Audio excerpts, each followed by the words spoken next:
میں بچوں سے کہتا ہوں وقت کو غنیمت جانو میرے عزیز بچوں، جو اللہ نے تمہیں ماں باپ کی دولت سے نوازا ہے یہ دوبارہ نہیں ملتے۔ ایک بار ان کا جنازہ نکل جاتا ہے تو دنیا میں اندھیرا چھا جاتا ہے، پھر دوبارہ باپ کی جیسی کوئی چھت بھی نہیں ملتی اور ماں کی جیسا کوئی سایہ بھی نہیں ملتا۔ یہ یاد رکھنا ہمیشہ۔ ایک نوجوان کو میں نے دیکھا تھا، وہ بڑا عیاش طبیعت کا تھا، ماں بیوہ ہے، بہت پہلے ہی شوہر کا انتقال ہو گیا تھا، بچہ صرف 4 سال کا تھا یا چھوٹا سا۔ جب سے وہ گھروں کے کام کر کر کے اپنے بچے کو پالتی تھی، جوان ہوا تو اوباشوں کی صحبت میں لگ گیا، بدماشوں کی صحبت میں آ گیا۔ ماں کو اب اس سے بڑا دھچکا اور کیا لگے۔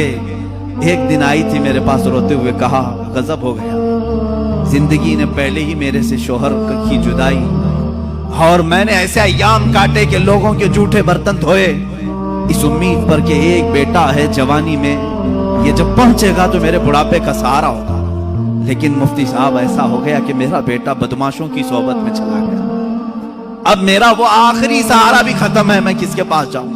وہ غم کے مارے اتنا روئی تھی، میں جب بھی آج یاد کرتا ہوں اس خاتون کو تو مجھے تنہائی میں رونا آتا ہے۔ میں جتنی کوشش ہو سکی، میں کوئی بہت بڑا مؤثر آدمی نہیں ہوں، ایک چھوٹا طالب علم، سوچا کہ اس نوجوان بچے کو بلاؤں، اس کے ساتھ میں نے تھوڑا وقت گزارا، اسے سمجھایا تیری ماں کی قدر و قیمت کیا ہے، وہ ایک بیوہ ہے، ایک بیوہ ہے، وہ 4 عورتوں کے ساتھ بیٹھنے میں شرم کرتی ہے، کیا تو اپنی ماں کے ساتھ وقت نہیں بتاتا؟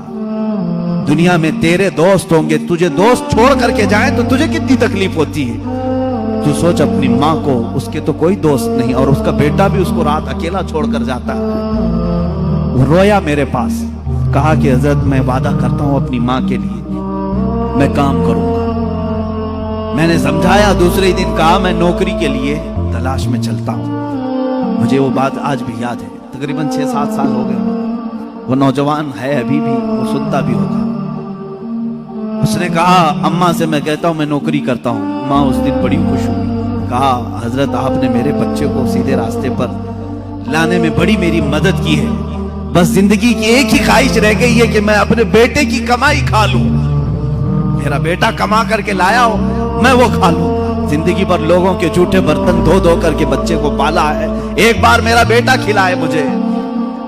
وہ اس آس میں رہی، وہ بنگلور یا کہیں کسی علاقے میں نوکری پر گیا، مہینہ گزرا تھا، تنخواہ آئی اس کی، اس نے کہا تنخواہ سنبھال کر، پہلی تنخواہ میں اپنی ماں کو لے کے جاتا ہوں۔ وہ پورا اپنی تنخواہ، اپنی سیلری لے کر کے گاؤں پہنچا تھا، اسے پتہ ہی نہیں تھا اس کے گھر کے پاس بھیڑ جمع ہوئی تھی۔ جب اس نے دیکھا تو لوگوں نے کہا کہ تیری ماں کا رات میں انتقال ہو چکا۔ اس نے وہ پیسوں کا لفافہ اپنی ماں کے قدموں میں رکھا، آج تک جب کبھی وہ ملتا ہے تو پھوٹ کر روتا ہے، کہتا ہے میری ماں اسی آس میں دنیا سے چلی گئی کہ بیٹے کی ایک کمائی کھا لوں، لیکن مجھ سے زیادہ بدنصیب کون ہے اس دنیا میں جو ماں کے کمائے ہوئے جھوٹے برتن کو دھوئے ہوئے کمائی تو کھا لیا، اپنے ہاتھوں کا ایک لقمہ میں اپنی بیوہ ماں کو کھلا نہیں سکا۔ اے نوجوانوں، کیا اسی کا نام زندگی ہے؟ کیا اسی کا نام ایمان ہے؟ تمہارے اخلاق تو وہ ہونے چاہیے کہ تم باہر جاؤ تو تمہارے ماں باپ تمہارے اخلاق پر فخر کریں، تمہاری ایک ایک کمائی کے لیے وہ آج بھی انتظار میں۔ ایک بات یاد رکھنا، ماں باپ لالچی نہیں ہیں تمہارے، لیکن صرف ان کی خواہش یہ ہوتی ہے کہ بیٹا اپنے پیروں پر کھڑا ہو جائے۔ جب مرغی اپنے چوزوں کو خود کھاتے ہوئے دیکھتی ہے تو خوش ہو جاتی ہے، پہلے چونچ سے دانے توڑ توڑ کے کھلاتی رہتی ہے، لیکن جب بچے کھانے کے لائق ہو جاتے ہیں تو خوش ہوتی ہے۔ کیا تمہارے ماں باپ کو اتنی بھی خوشی نہیں دینا چاہتے ہو؟ آج اتنا بھی انہیں سکون نہیں دینا چاہتے؟ جنہوں نے ماں باپ کے ساتھ بدتمیزیاں کی ہیں انہوں نے دنیا میں اپنی جہنم خریدی۔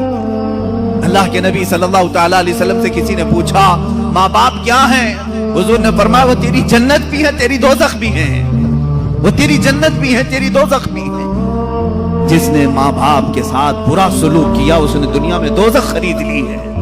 اللہ کے نبی صلی اللہ علیہ وسلم نے یہاں تک فرمایا میں تو چاہتا ہوں کہ جس گھر میں والدین کا نافرمان ہو اس کے گھر کو آگ لگا دوں، دنیا میں آگ لگا دوں۔ یہ بات یہاں سے نکلی تھی کہ تم امت مصطفیٰ ہو، میرے اخلاق، میرے آقا کے اخلاق تو یہ تھے، عام خاتون جو دنیا کی ہے، مدینے کی گلیوں میں بوڑھی عورت ہے، پھٹے کپڑے ہیں، الجھے بال ہیں، اس کی بات سننے کے لیے پورے کائنات کا آقا کھڑا ہو سکتا ہے، تو ہے میرے عزیز تم اپنی ماں کے لیے تھوڑا سا وقت نہیں نکال سکتے؟ اپنی ماں کے پاس وقت گزارو۔ میں سمجھتا ہوں دنیا کا عظیم وقت ہے، دنیا کا عظیم وقت ہے۔ میں بھی آج اپنی ڈائری میں نے لکھا ہے، میں نے بہت ساری جگہوں پر تعلیم حاصل کی ہے، مدرسوں میں پڑھا ہوں، حفظ قرآن ہوا ہے، عالم پڑھے ہیں یا مفتی کورس کیے ہیں، جہاں جہاں وقت گزارے ہیں، لیکن میں نے محسوس کیا ہے میری زندگی کا سب سے قیمتی وقت وہ ہے جب میرے باپ بیمار تھے اور میں ان کے قدموں میں بیٹھا رہا، ان کی آخری نصیحتیں سن رہا ہوں۔ اس سے بہتر وقت ہماری زندگی میں نہیں آیا۔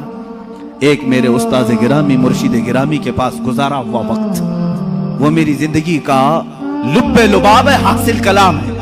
میں سمجھتا ہوں میری نجات کا کوئی ذریعہ ہے تو یہی تو وقت ہے، باقی تو میں نے بھی دنیا میں کوئی اچھا کام نہیں کیا۔ لیکن میرے عزیزو یاد رکھو، تمہارے پاس، تمہارے والدین کے پاس گزارا ہوا تھوڑا وقت تو ہونی چاہیے۔